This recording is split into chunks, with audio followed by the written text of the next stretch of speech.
नमस्कार विद्यार्थियों, मैं Suresh Gehlot online YouTube class में आपका हार्दिक स्वागत और अभिनंदन करता हूं।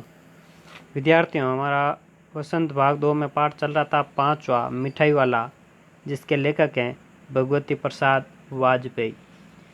पार्ट 1 में हमने लगभग आधा पाठ कर लिया था, जिसमें हमने पढ़ा था कि एक व्यक्ति यानी कि फेरी वाला रोज़ बच्चों को बहलाने के लिए खिलौने लेकर आता है और बहुत ही सस्ते दामों में खिलौने देकर जाता है। कुछ महीने बाद यानी 6 महीने बाद वह उसी गली में वापस आता है और इस बार वह मुरली लेकर आता है और सभी बच्चों को मुरलियाँ देता है।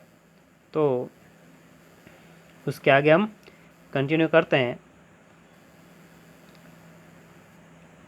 यानी जब वह मुरली लेकर आता है तो सभी बच्चे उसके चारों ओर इर्द गिर्द जमा हो जाते हैं और कहते हैं कि हम भी मुरली लेंगे। तो इस बात से मुरली वाला गदगद हो जाता है, यानी प्रसन्न हो जाता है। मुरली वाला हर्ष गदगद हो उठा, बोला, सबको देंगे भैया, लेकिन ज़रा रुको, ठहरो, एक एक को देने दो। अभी इतनी जल्दी हम कहीं लौट थोड़ी ही जाएंगे, यानी इतनी जल्दी हम जाने वाले नहीं हैं। बेचने तो आए ही हैं और हैं भी इस समय मेरे पास 1-2 नहीं, पूरी 57। हाँ बाबूजी, क्या पूछा था आपने, कितने में दी? यानी कि विजय बाबू मुरली वाले से पूछ रहा था कि मुरली कितने में दी। तो वो कहता है, दी तो वैसे 3-3 पैसे के हिसाब से हैं, पर आपको 2-2 पैसे में ही दे दूंगा। विजय बाबू भीतर बाहर दोनों रूपों में मुस्कुरा दिए, मन ही मन कहने लगे, कैसा है, देता तो सबको इसी भाव से है, पर मुझ पर उल्टा एहसान लाद रहा है। यानी कि विजय बाबू सोच रहे हैं कि सबको 2-2 पैसे में ही दे रहा है, लेकिन मुझे ऐसे ही कह रहा है कि मैं 3-3 पैसे में बेच रहा हूँ, आपको 2 पैसे में दूंगा।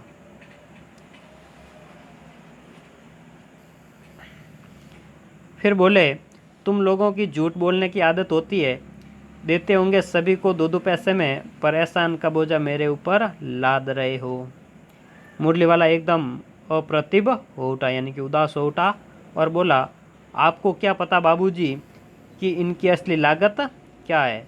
यह तो ग्राहकों का दस्तूर होता है कि दुकानदार चाहे हानि उठाकर चीज़ क्यों ना बेचे, पर ग्राहक यही समझते हैं दुकानदार मुझे लूट रहा है। बहुत ही अच्छी बात बताई है मुरली वाले ने कि दुकानदार चाहे हानि उठाकर, यानी कि जिस मूल्य में वो लेकर आया वस्तु, वह मान लो ग्राहक को उससे भी सस्ते में बेच दे, तो भी ग्राहक तो यही सोचता है कि दुकान वाले ने इसके पीछे भी कुछ न कुछ कमाया है। आप भला काय को विश्वास करेंगे, लेकिन सच पूछिए तो बाबूजी, असली दाम 2 ही पैसा है। आप कहीं से 2 पैसे में ये मुरली नहीं पा सकते। मैंने तो पूरी 1000 बनवाई थी, तब मुझे इस भाव पड़ी है। यानी कि मैंने 1000 एक साथ बनवाई थी, तब जाकर 2 पैसे में एक मुरली पड़ी है। विजय बाबू बोले, अच्छा मुझे ज़्यादा वक्त नहीं, जल्दी से 2 ठो निकाल दो, यानी कि 2 मुरलियाँ निकाल दो। 2 मुरलियाँ लेकर विजय बाबू फिर मकान के भीतर पहुंच गए। मुरली वाला देर तक उन बच्चों के झुंड में मुरलियाँ बेचता रहा। उसके पास कई रंग की मुरलियाँ थी।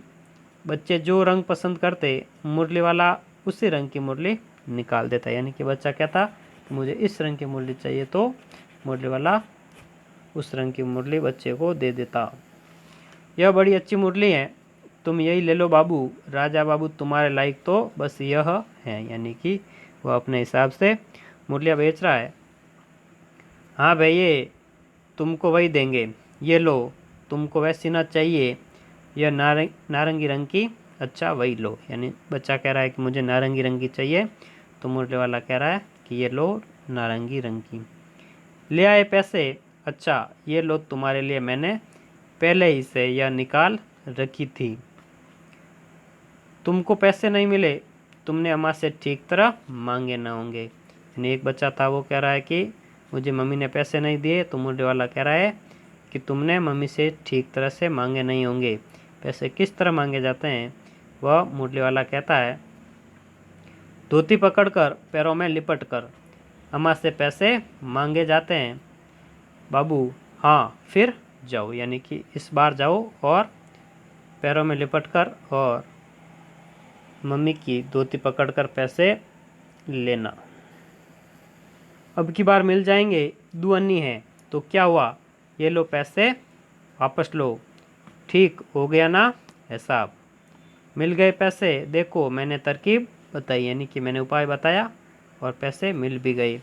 अच्छा, अब तो किसी को नहीं लेना है, सब ले चुके, तुम्हारी माँ के पास पैसे नहीं है। अच्छा, तुम भी यह लो। यानी एक बच्चा था, उसके पास उसकी मम्मी ने कहा कि मेरी मम्मी के पास पैसे नहीं है, तो मुरली वाले ने उसको फ्री में ही मुरली दे दी।